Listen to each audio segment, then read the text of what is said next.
మీరు ప్రధానంగా స్కూల్లో పర్యటిస్తారు కదా మేడం. మీరు బాగా విన్న సమస్యలేంటి? ఎక్కువ టీచర్స్ తక్కువ ఉన్నారు సార్ మా దగ్గర. టీచర్స్ తక్కువ, వాష్‌రూమ్స్ తక్కువ ఉన్నాయి. పిల్లల స్ట్రెంత్ ఎక్కువ ఉంది. టీచర్స్ తక్కువ ఉన్నారు. చాలా ఇబ్బందిలో ఉన్నారు పిల్లలైతే. ఇప్పుడు పేరెంట్సు ప్రైవేట్ స్కూల్స్‌కి ఎక్కువ పంపించడానికి కొంచెం పేరెంట్స్‌కి కష్టమైనా సరే గానీ, ప్రైవేట్ స్కూల్స్‌కి పంపించడానికి ట్రై చేస్తారు కదా పిల్లల్ని. గవర్నమెంట్ స్కూల్ ఎందుకు స్ట్రెంత్ తగ్గుతుంది? అంటే టీచర్స్ తక్కువ ఉండడం వల్ల, ఇక్కడ మౌలిక వసతులు తక్కువ ఉండడం వల్లనే ప్రైవేట్ స్కూల్స్‌కి పంపియడానికి ఇష్టపడుతున్నారు పేరెంట్స్. ఇప్పుడు ప్రధానంగా మీరు ఈ గవర్నమెంట్‌కి ఏం చెప్పదలుచుకుంటున్నారు? కంపల్సరీ క్లాస్ రూమ్స్ ఇవ్వాలి. ప్లేస్ ఎక్కడన్నా ఉన్నా గానీ కంపల్సరీ స్కూలు కేటాయించాలని కోరుకుంటున్నాము. విద్యని కంపల్సరీ అందించాలి. ఈ విద్యాశాఖ మంత్రి రేవంత్ రెడ్డి దగ్గరనే పెట్టుకున్నారు కదా! దీనికి న్యాయం చేయలేరంటారా? అతని చేతిలో గిట్ట ఏం లేదంటారా? అతని చేతిలోనే ఉందనుకుంటున్నాం మేమైతే. కంపల్సరీ విద్యను అందించాలి. మౌలిక వసతులు అందిస్తే మాత్రం కంపల్సరీ పిల్లలు రెగ్యులర్‌గా రాగలుగుతారు.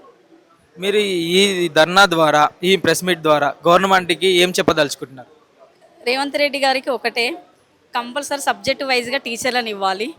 మౌలిక వసతులు కంపల్సరీ పెంచాలని కోరుకుంటున్నాను. అంటే ఇప్పుడు గవర్నమెంట్ పట్టించుకోకపోతేనే గవర్నమెంట్ స్కూళ్ళల్లో లెటర్ రాయించిన. ఎందుకంటే ఆ చిన్న పిల్లలు చిన్న చేతులతోటి వాళ్ళు రాస్తున్న సమస్యల గురించి గవర్నమెంట్ ఇప్పటికీ 3 సంవత్సరాల నుంచి మేము రాయిస్తున్నాం. ఎలాంటి రెస్పాన్స్ లేదు. మరి మేము బయట కూడా మా పేరెంట్స్ తోటి కూడా రాయించినాం, రెస్పాన్స్ లేదు. పిల్లలతోటైనా రాయిస్తే రెస్పాన్స్ తీసుకుంటుందేమో, ఆ పిల్లలకు కావలసిన సౌకర్యాలు ఇస్తుందేమో అనేసి మేము గవర్నమెంట్ వాళ్ళకు లెటర్ రాయించడం జరిగింది పిల్లలతో. మేడం ఇప్పుడు ఈ గవర్నమెంట్ ఎలాంటి చర్యలు తీసుకోకపోతే తక్షణం దాని తర్వాత మీ ప్లాన్స్ ఏంటి? అంటే గవర్నమెంట్ తర్వాత చర్యలు తీసుకోకపోతే ఏం చేస్తామంటే పిల్లలు ధర్నా చేస్తామంటున్నారు. స్కూల్ ముందుకు వెళ్ళిపోతాం మేము, స్కూల్లో నుంచి మేము వెళ్ళాము. ఇప్పుడు వాటర్ లేదు, టాయిలెట్స్ లేవు. ఆడపిల్లల గర్ల్స్ హై స్కూల్, అది ఎలా ఉంటుంది? మగపిల్లలు అంటే ఎక్కడో బయటికి వెళ్తారు కానీ ఆడపిల్లలు ఎలా ఉంటారు? మాకు ప్రతి ఒక్కటి టాయిలెట్స్ కావాలి, ఆట స్థలం కావాలి అని పిల్లలు కోరుతున్నారు. కాబట్టి కంపల్సరీ గవర్నమెంట్ నిర్లక్ష్యం చేయకుండా ఇవ్వాలి. అలా ఇయ్యని పక్షాన ధర్నా చేయడానికి పిల్లలు ముందుకు వస్తున్నారు.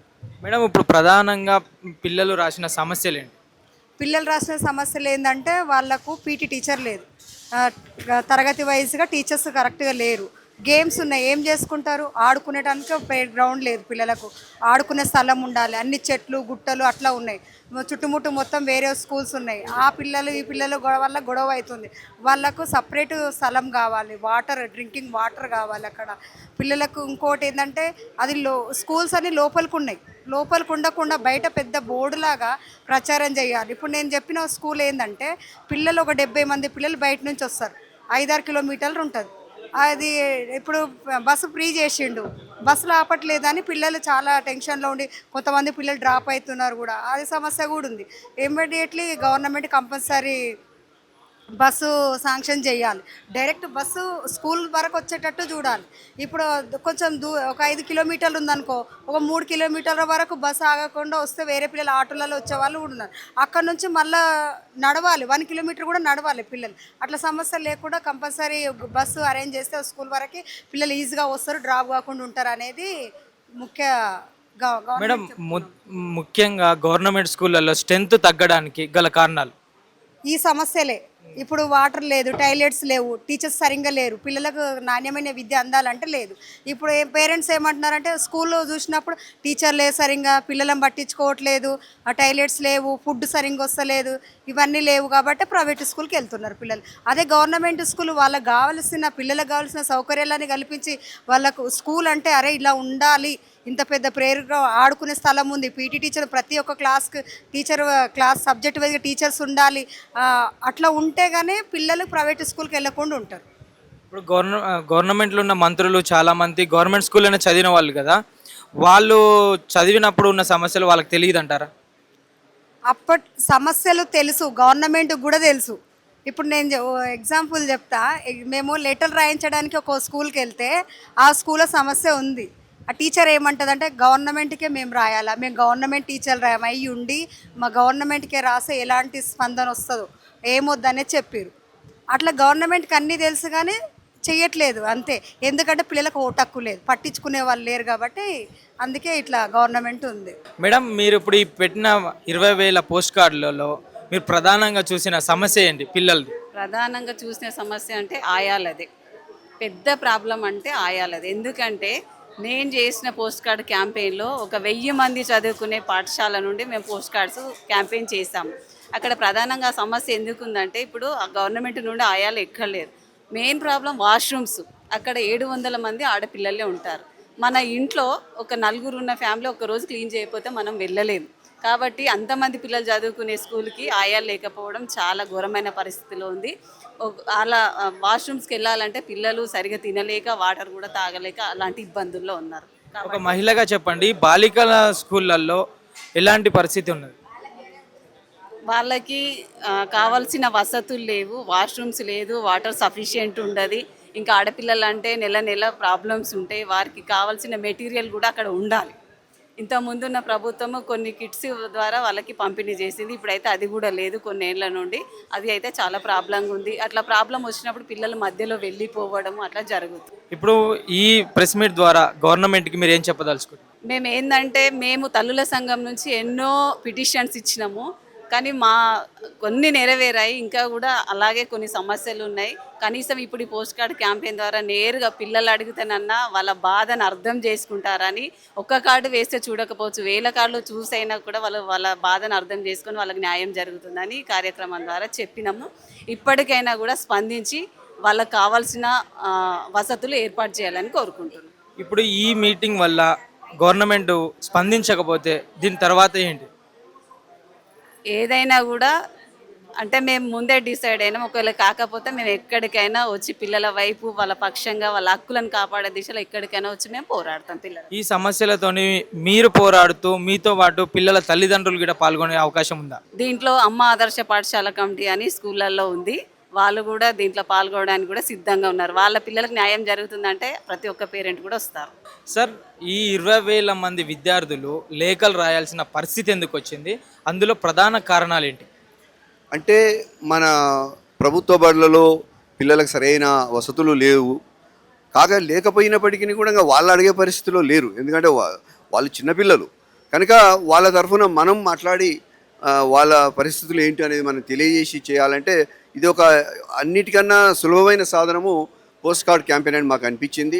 ఎందుకంటే విద్యార్థి తన స్వహస్తాలతో రాయడం వల్ల వాళ్ళు ఆ సిటిజన్షిప్ వాల్యూస్ కూడా పెరుగుతాయి. ఎందుకంటే నేను ఎట్లా ఒక విజ్ఞాపన పెట్టాలి, ప్రభుత్వాన్ని ఏ విధంగా అడగాలి అనే దానికి కూడా వాళ్ళకు ఒక ఒక ఆలోచన ఉంటుందనే ఉద్దేశంతో ఇది తీసుకోవడం జరిగింది. ఈ లేఖలలో ప్రధాన సమస్య ఏది వినిపిస్తుంది సార్? అంటే ప్రతి స్కూల్లో రకరకాల డిఫరెంట్ సమస్యలు ఉన్నాయి. ఒక దగ్గర సరైన గదులు లేవు, ఒక దగ్గర కంపౌండ్ వాల్ లేదు, ఒక దగ్గర ప్లే గ్రౌండ్ లేదు, ఒక దగ్గర టీచర్స్ సరిగ్గా లేరు, కొన్ని దగ్గర వాష్రూమ్స్ లేవు, సో తాగునీరు లేదు. సో ప్రతి దగ్గర 2-3 సమస్యలు, నేను ఇప్పుడు చెప్పిన వాటిలో 2-3 సమస్యలు ఉంటున్నాయి. సార్, ఇప్పుడు ప్రైవేట్ స్కూల్స్ అయితే పెరుగుతూ వస్తున్నాయి, గవర్నమెంట్ స్కూల్స్ అన్నీ క్లోజ్ అవుతున్నాయి. దీనికి గల కారణాలు ఎవరంటారు? అంటే ఇంతకుముందు ప్రభుత్వం స్కూల్ పెట్టినప్పుడు తల్లిదండ్రుల్లో సరైన చైతన్యం లేదు. అంటే మన పిల్లల్ని స్కూల్కి పంపాలని అప్పుడు ఎంతో ప్రయత్నం చేసి ప్రభుత్వ బడులకు తీసుకురావాల్సి వచ్చేది. కానీ ఇప్పుడు ప్రజల్లో చైతన్యం వచ్చింది. అప్పు అయినా చేసి మన పిల్లలను మనం మంచి బడిలో వేసి వాడు బాగుపడాలనేది తల్లిదండ్రులు వచ్చింది. కానీ గవర్నమెంట్ స్కూల్ వారి యొక్క ఎక్స్పెక్టేషన్ మీట్ అవుతలేదు. మీట్ కానప్పుడు వాళ్ళు ఏంటంటే సరే ఇక మరి ఏం చేస్తాం, తప్పదు కనుక గవర్నమెంట్ ప్రైవేట్ స్కూల్కి పంపించే పరిస్థితి ఇప్పుడు ఏర్పడ్డది. మనం వాళ్ళని రిక్వెస్ట్ చేస్తున్నాం కూడా, అంటే మీరు రండి, మేము మంచి నాణ్యమైన విద్య ఇస్తాం, మీరు అక్కడ డబ్బులు ఖర్చు పెట్టారన్నా కూడా వాళ్ళు నమ్మే పరిస్థితి లేకుండా ఉన్నది. కనుక ప్రభుత్వం చాలా చిత్తశుద్ధితోన ఒక పొలిటికల్ వీల్తోనే దీన్ని ముందుకు తీసుకుపోతే తప్ప మనం మళ్ళీ వాళ్ళని వెనక్కి తీసుకునే అవకాశం లేదు.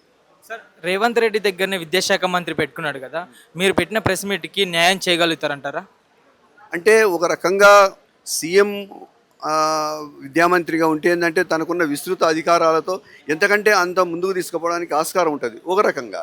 రెండవ రకంగా ఆ శాఖ మీద మనం సరైన ఫోకస్ పెట్టి ఏది కరెక్ట్, ఏది చేయకూడదు, చేయాలి అనేది ఆలోచించే టైం కూడా ఉండదు వాళ్ళకి. సో ఈ రెండు బ్యాలెన్స్ చేసుకొని తను నిజంగా చిత్తశుద్ధి ఉండి చేయాలనుకుంటే చేయడానికి మాత్రం గొప్ప అవకాశం ఉంటుంది. అది మేము ఆహ్వానిస్తున్నాం తను అది పెట్టుకోవడాన్ని. బట్ అదే సమయంలో దానికి సరైన టైం కేటాయించి దాన్ని ప్రాపర్ ప్లానింగ్ చేసి విద్యార్థులకు న్యాయం చేసే విధంగా బడ్జెట్ కేటాయించి చేస్తే బాగుంటుంది. సార్, హైకోర్టుకి మీరు లెటర్స్ రాశారు కదా పిల్లల నుంచి, అక్కడి నుంచి ఎలా ఉంది సార్ స్పందన? అంటే మేము ఇన్ఫార్మల్గా వాళ్ళ పేషీకి ఫోన్ చేస్తే వాళ్ళు 10-11 వేల లెటర్స్ వచ్చినాయి సార్ అన్నారు.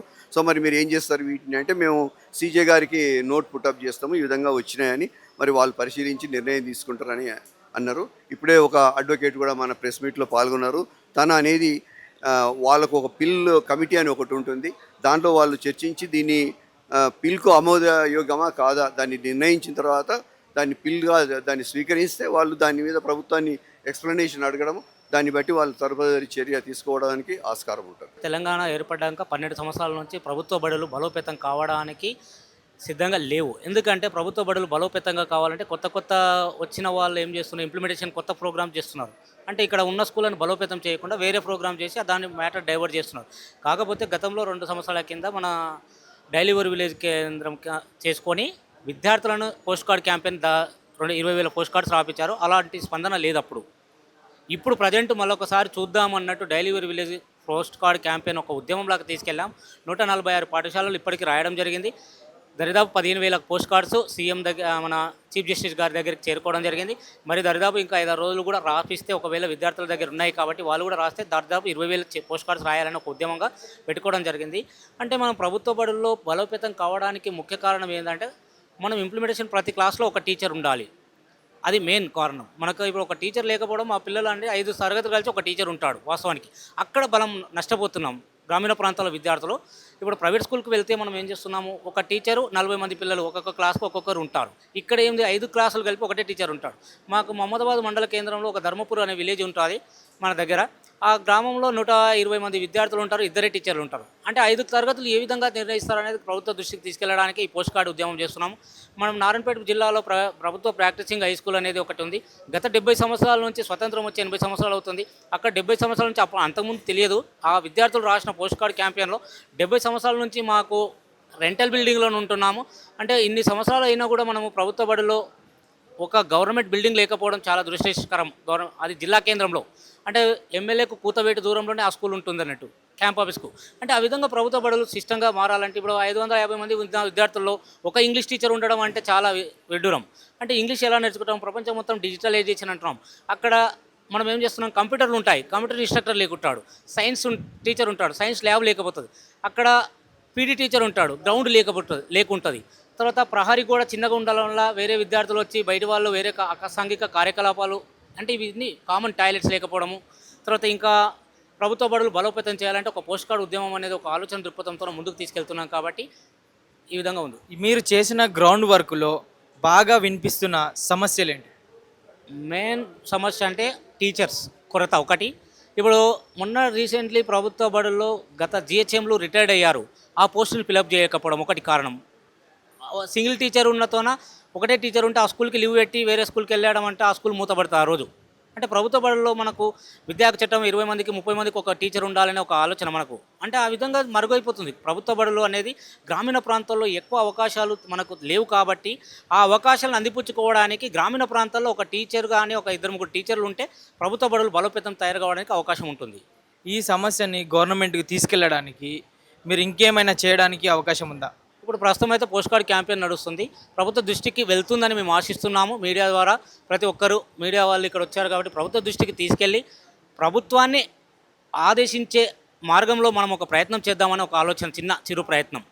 మీరు మహబూబ్నగర్లో పర్యటించారంటున్నారు కదా, అది మన రేవంత్ రెడ్డి గారిదే కాబట్టి, ఆ కాన్స్టిట్యూషన్ కాబట్టి అక్కడ బాగా వినిపిస్తున్న సమస్యలు ఏంటి, అది రేవంత్ రెడ్డి గారికి తెలియదా? అంటే ఇప్పుడు గ్రామీణ ప్రాంతాల్లో ప్రతి నెల ఒక యూడైస్ కోడ్ అనేది మనకు అందరికీ ఐడియా ఉంటుంది. ప్రధాన ఉపాధ్యాయులు ప్రతి నెల స్టూడెంట్స్ ఎంతమంది, టీచర్స్ ఎంతమంది, మన దగ్గర ఎంతమంది ఎవరెవరు ఉన్నారు, వాలంటీర్లు ఎంతమంది ఉన్నారు అనేది మొత్తం ప్రతి నెల వాళ్ళు రిపోర్ట్ పంపిస్తారు.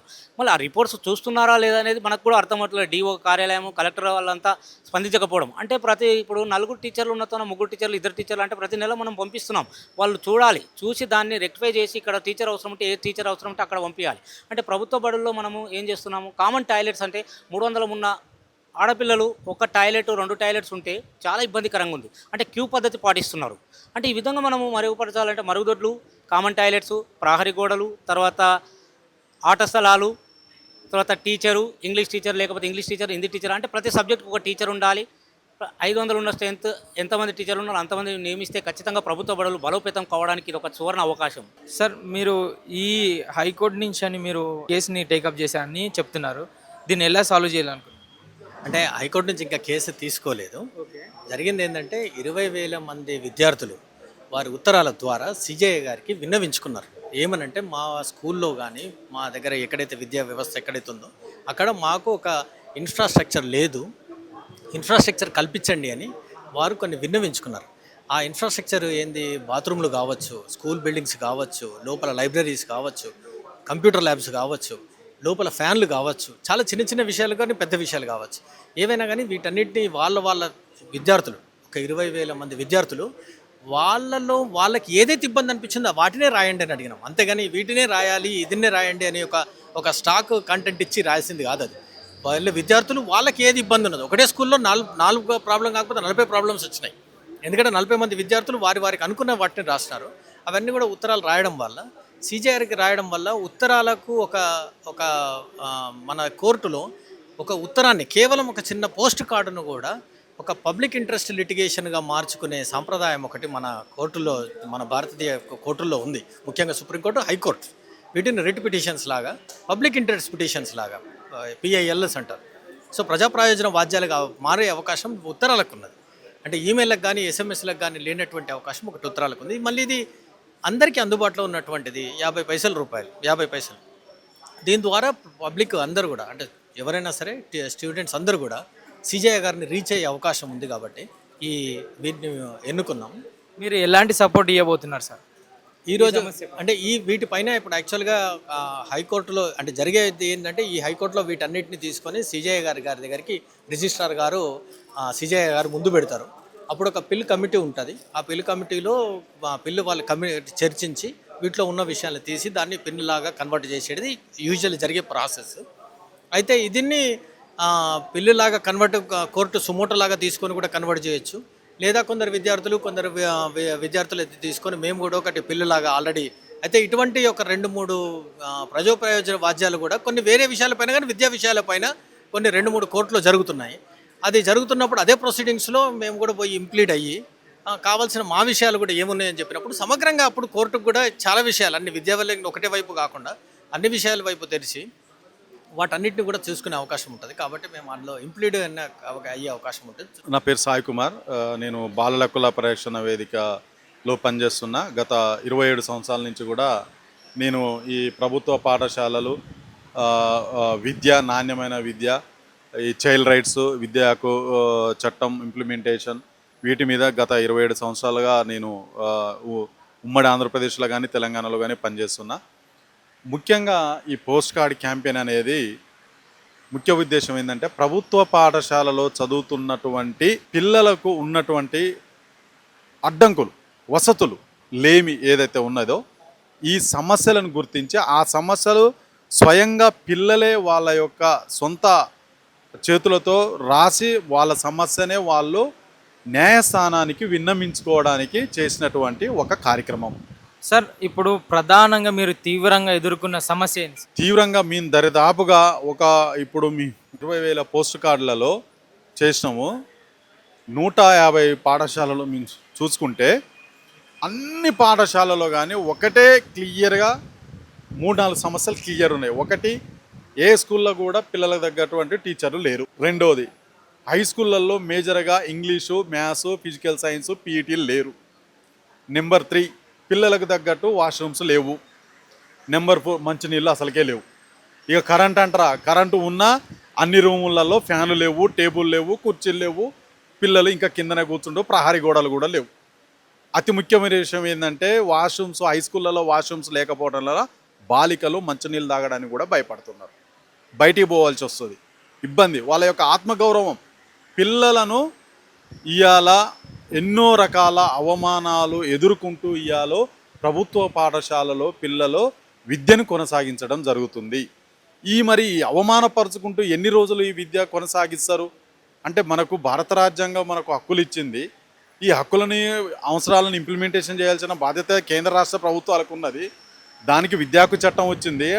2010లో విద్యాకు చట్టం ఇంప్లిమెంటేషన్ అయింది. ఆర్టికల్ 20A ద్వారా విద్యా హక్కు కల్పించింది. మరి ఇన్ని రోజులు అవుతున్నా ప్రభుత్వాలు మారిపోతున్నాయి, మరి ఇప్పటి వరకు కూడా విద్యా హక్కు చట్టాన్ని పూర్తి స్థాయిలో ఇంప్లిమెంటేషన్ చేయలేదు కాబట్టే ప్రభుత్వ పాఠశాలలకు ఈ దుస్థితి ఏర్పాటుగా.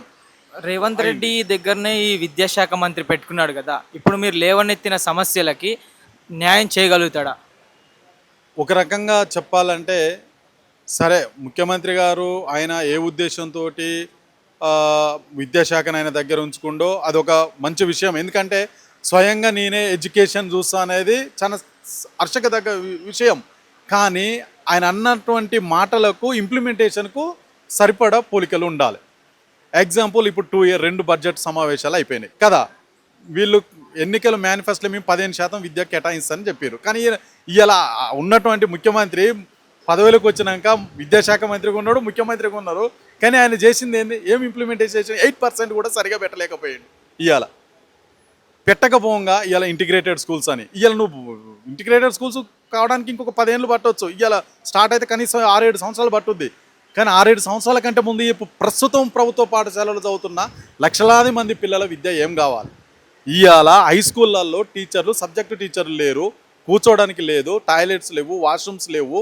అయినా కానీ పిల్లలు ఇవాళ అరకొరక చదువులతోటి ఇవాళ నాణ్యమైన విద్య లేకుండా, మంచి చదువులు లేకుండా పిల్లలు డ్రాప్ అయిపోతున్నారు.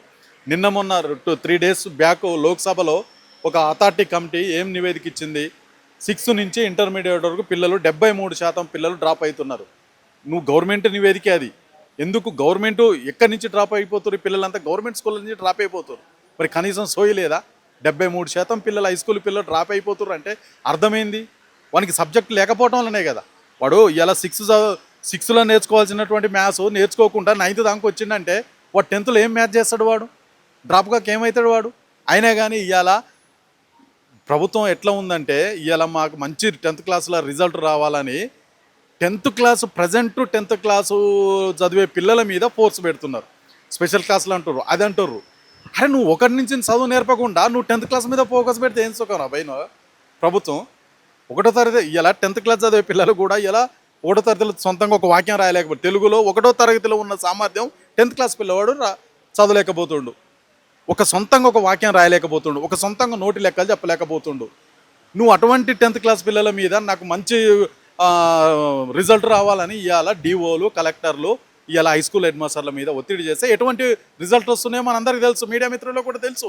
వస్తున్నాయి ఇవాళ 93%, 95%, 100% గవర్నమెంట్ స్కూల్స్ రిజల్ట్ వస్తున్నాయి. బట్ నెక్స్ట్ ఏంది? ఆ పిల్లలు ఇంటర్మీడియట్లో ఎంత పర్సంటేజ్ నిలదొక్కుంటారు పిల్లలు? ఒక్కసారి గురుకులాలలో చూస్తే, కాలేజీలలో చూస్తే ఇవాళ 46 మంది సీట్లలో గురుకులాల ఫిలప్ అయిన సీట్లు నువ్వు జనవరి, ఫిబ్రవరి వచ్చేసరికి 10% కూడా పిల్లలు నిలవలేకపోతున్నారు. ఇలా గురుకులాల ప్రజెంట్ సిచ్యువేషన్. ఎందుకు? ఆ టీచర్ అని అడిగితే, సార్ ఆ పిల్లలు పాపం 9th, 8th సబ్జెక్టు కూడా లెక్కలు రాకపోతున్నాయి సార్, ఇంగ్లీష్ కూడా రాలేకపోతున్నాయి, వాడు ఏం గెటిన్ అయితే సార్ అని అంటారు. అంటే ప్రభుత్వం ఒకసారి నువ్వు నేను అది పెడతా ఇది పెడతా అని హామీ ఇస్తాను, నేను విద్యాశాఖ నా దగ్గర ఉందంటే మాకు సంతోషం. ముఖ్యమంత్రి ఏదో అంటారు కనుక రాజే స్వయంగా వచ్చి ప్రజల కష్టాలు చూసి పరిష్కరిస్తుంటే సంతోషం. కానీ ఇంప్లిమెంటేషన్ ఏది? నువ్వు అన్నదానికి, నువ్వు బడ్జెట్కు, ఇంప్లిమెంటేషన్కి చాలా వ్యత్యాసం ఉన్నది. కాబట్టి తక్షణం నువ్వు ఏదైనా చేయి, మీ పొలిటికల్ ఏజెండా ఏదైనా ఉండని, కానీ ప్రస్తుతం ప్రభుత్వ పాఠశాలలో చదువుతున్న పిల్లల విద్యా పరిస్థితి అంత ఆశాజనకంగా లేదు. కాబట్టే వీళ్ళు రాజకీయ నాయకులు ఈ పరిస్థితిని అధిగమించలేకపోతున్నారు. కాబట్టి ఇవాళ పిల్లలే కోర్టును ఆశ్రయించాల్సిన పరిస్థితి, న్యాయస్థానాన్ని ఆశ్రయించాల్సిన పరిస్థితి ఏర్పడ్డది మన తెలంగాణలో. అనేక సమస్యలు పాఠశాల లెవెల్లో ఉన్నాయి. వాటిని ఎంతో కొంత సాల్వ్ చేసి ఈ ప్రభుత్వాన్ని కదిలించి ఈ పిల్లలకు న్యాయం చేయడం కోసం, ఈ పిల్లల హక్కులు కాపాడడం కోసం, ఈ పిల్లలకు నాణ్యమైన విద్య అందడం కోసం నిరంతరం సమాజాన్ని కదిలిస్తూ, తల్లిదండ్రులను కదిలిస్తూ అందరూ అడిగినరు. ఎంతమంది అడిగినా ఇంకా కొలికి రావట్లేదు. కనీసం పిల్లలను అడిగితే వీళ్ళకి ఏమైనా సోయి వస్తుందేమో, కొంచెం మేలుకు వస్తుందేమో, పిల్లలకు న్యాయం జరుగుతుందేమో. ముఖ్య ఉద్దేశం పిల్లలకు న్యాయం జరగడం కోసం. సార్, ఇప్పుడు వచ్చిన 20,000 లెటర్స్లలో పిల్లలు ప్రధానంగా చెప్పిన సమస్య ఏంది? ప్రధానంగా చెప్పిన సమస్య టాయిలెట్ లేవు, మాకు బిల్డింగ్స్ రూమ్స్ సరిపోవట్లేదు, క్లాస్ రూమ్స్ లేవు, ఆ ఇరుకు గదుల్లో ఆ ఫ్యాన్ లేనితనము, కరెంటు లేనితనము, ఆ వాతావరణం లేని పరిస్థితుల్లో మాకు సరిపోను టీచర్ లేకుండా ఒకే 2 టీచర్లు 3 టీచర్లు 5-6 క్లాసులు, ఆ చదువురాని ఇబ్బందులు చాలా ముఖ్యంగా కనబడుతున్నాయి. సార్ ఇప్పుడు ప్రైవేట్ స్కూల్స్ పెరుగుతున్నాయి, గవర్నమెంట్ స్కూల్స్ తగ్గుతున్నాయి కదా, దాని గురించి మీరు ఏం మాట్లాడారు? ఈ ప్రైవేట్ స్కూల్స్ పెరుగుతున్నాయి. ప్రైవేట్ స్కూల్స్ ప్రభుత్వాలు పర్మిషన్ ఇస్తున్నాయి. ప్రజల్లో కూడా ఈ మధ్యలో ఉల్టా కూడా అయినాయి. కొన్ని ప్రైవేట్ స్కూల్లో వదిలేసేసి ప్రభుత్వ బళ్ళకి కొంతమంది టీచర్లు ఇనిషియేటివ్ తీసుకొని సపరేట్ కొంచెం యాక్టివ్గా ఉన్న టీచర్లు స్పెషల్గా ఇంట్రెస్ట్ తీసుకొని పిల్లలకు చదువు చెప్పిన దగ్గర ప్రైవేట్ స్కూల్స్ వదిలేసి గవర్నమెంట్ స్కూల్స్కి వచ్చినవి ఉన్నాయి. నేను అవి కావాలంటే స్కూల్స్ కూడా చూపిస్తా, పిల్లల లిస్ట్ కూడా ఇస్తాను. అదేవిధంగా కొన్ని పాఠశాలల్లో అయితే ఆ బడిని పట్టించుకోనితనం కూడా ఉంది. పట్టించుకోనితనంతోనే నా పిల్లలు నా లేక ఉండొద్దు అనుకుంటున్న తల్లిదండ్రులు, నా పిల్లలు నా లేక ఉండొద్దు అంటే మంచి చదువుకొని మంచి ఆఫీసర్లు కావాలి, లేకుంటే మంచి స్థాయిలో ఉండాలి అనే కోరికతోని ప్రైవేట్ స్కూల్ అంటే ఒక వాతావరణం ఏర్పడింది. బాగుంటుంది, బంగ్లా ఉంటుంది, పెద్ద నీట్గా ఉంటుంది, చదువులు బాగా చెప్తారనే ఒక వాతావరణం ప్రచారమైంది కనుక అందుకని ప్రైవేట్ వైపుకు తొంగిస్తుంది. విద్యాశాఖ మంత్రి రేవంత్ రెడ్డి అయినా కానీ ఇలాంటి కారణాలకి ఎలాంటి పరిష్కారం చూపించట్లేదు. ముఖ్యమంత్రి అనేవాళ్ళు చాలా బిజీగా ఉంటారు. వాళ్ళకి రకరకాల శాఖలు, రకరకాల బిజీతనంతో విద్యాశాఖ తనతో, నా పర్సనల్ అభిప్రాయంగా విద్యాశాఖ తనతో ఉంచుకోవద్దు. ఎందుకంటే ఆ శాఖకు సపరేట్ ఉంటే నాకు తెలిసినంతగా ఎవరికి తెలియదు అని చెప్పేసి అతనే దగ్గర పెట్టుకొని నేను సాల్వ్ చేస్తాను ప్రభుత్వం ఉన్న స్కూల్స్ ప్రాబ్లమ్స్ అన్నీ అని చెప్పేసి అంటున్నారు. అది ఆయన ఏదో నేను ఆ రకంగా పెట్టుకొని సమాజానికి ఓ ఇన్ఫర్మేషన్ ఇవ్వాలని ట్రై చేస్తున్నాడు, కానీ అది న్యాయం జరగదు, అన్యాయమే జరుగుతుంది. ఎందుకంటే ఆయన ఉన్న బిజీలో సమాజం నుంచి పోయి ఆయనను కలవడానికి కానీ అంత అప్రోచ్ సీఎంని కలవడం అంత ఈజీ కాదు. అందరికీ సీఎం దగ్గరికి పోయి సమస్యలు చెప్పుకోవడం అంత ఈజీ కాదు, ఎంట్రీ ఉండదు సామాన్యులకు వెళ్ళడానికి. అలాంటి వ్యక్తి అట్లా కాకుండా సపరేట్ మినిస్టర్ ఉంటే ఆ శాఖకు ఆ మినిస్టర్ని పోయి కలిసి ఆ మినిస్టర్ ద్వారా కొంచెం అధికారులను కదిలించి న్యాయం చేయడానికి వీలవుతుంది. కానీ ఆయన ఇంట్రెస్ట్ ఉన్నప్పటికీ ఉంచుకో, ఏ మినిస్టర్ ఉన్నా కూడా మళ్ళీ నీ దగ్గరికి రావాలి కదా, ఏ ఫైల్ అయినా. అప్పుడు దాని మీద ఎక్కువ ఇంట్రెస్ట్ పెట్టి ఆయన 10 రూపాయలు అడిగితే 20 రూపాయలు ఇచ్చి మెయిల్ చేయి, 1,00,000 అడిగితే 10 లక్షలు ఇచ్చి మెయిల్ చేయి. కానీ శాఖ నా వద్ద పెట్టుకొని నేను ఉద్ధరిస్తా అంటే రైట్ కాదు.